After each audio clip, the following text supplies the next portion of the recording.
வடிவேலு, விவேக் போன்ற பல்வேறு முன்னணி நகைச்சுவை நடிகர்களுடன் இணைந்து நடித்த நடிகர் போண்டாமணி நேற்று இரவு தனது 60 வயதில் காலமானார்.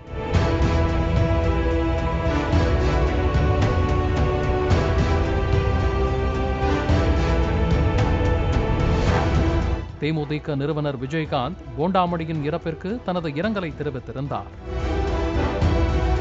அதோடு நிறுத்திக் கொள்ளவில்லை. உடனடியாக விஜயகாந்த் தரப்பிலிருந்து போண்டாமணி குடும்பத்துக்கு நிதி உதவியும் அளிக்கப்பட்டது.